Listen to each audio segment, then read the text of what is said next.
Dear learners, welcome to Forest Learning Academy. Today's important session is presented by Dr. Urmila Sanarne. And today's session is on Introduction to Managerial Communication. And today we are going to have a discussion on following topics. So, the topics for the discussion are definition of managerial communication, why managerial communication is important at workplace, nature and scope of managerial communication, and objectives of managerial communication. Now let's take a look at definition.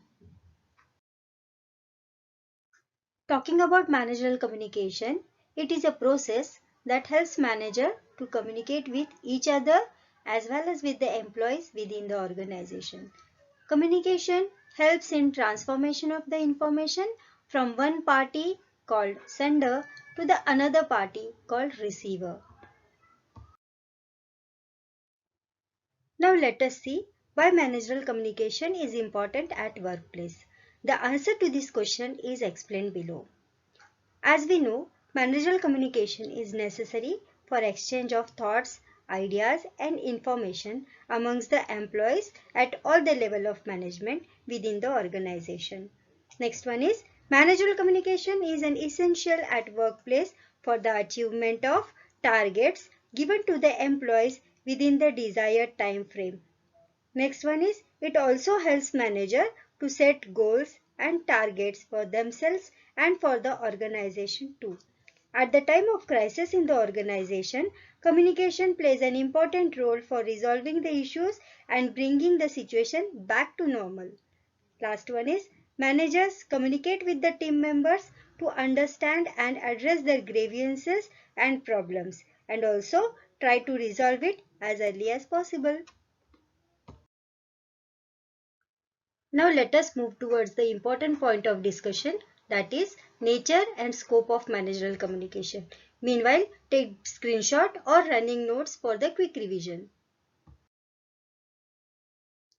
Now let us move towards nature and scope of managerial communication. For managerial communication, there has to be exchange of certain ideas and thoughts between the manager and his employees. Also, understanding between them is more important, and hence nature and scope can be determined as below.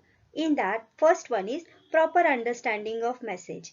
As we know, communication is exchange of thoughts and ideas between the two persons, and so the message sent has to be properly understood by the receiver.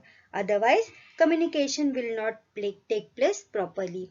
Second one is persons involved. In communication, generally two persons are involved. One is sender, another one is receiver. Third one is interaction. Communication is a continuous process in which there is interaction between the people taking place. Fourth one is communication involves exchange of facts, ideas and information between various people. Fifth one is communication can be made through various modes such as oral communication, written communication, body language, etc.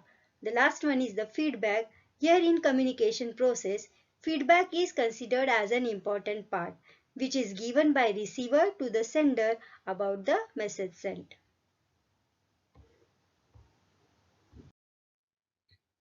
Moving towards the last segment of the session, I insist you to like, share and comment down your suggestion for the better development of this learning process. Now let's get back to the point, that is objectives of managerial communication. The first objective is to assist in the attainment of organization operative goals and objectives. Second one is to help in the improvement of employees' performance and his job satisfaction at all the levels of management. Third one is to enhance the business image with the employees and the community people. Fourth one is to win understanding, approval and support of the organization position on vital economic, political and social issues. In this complete session, we have covered all the important topics related to introduction of managerial communication.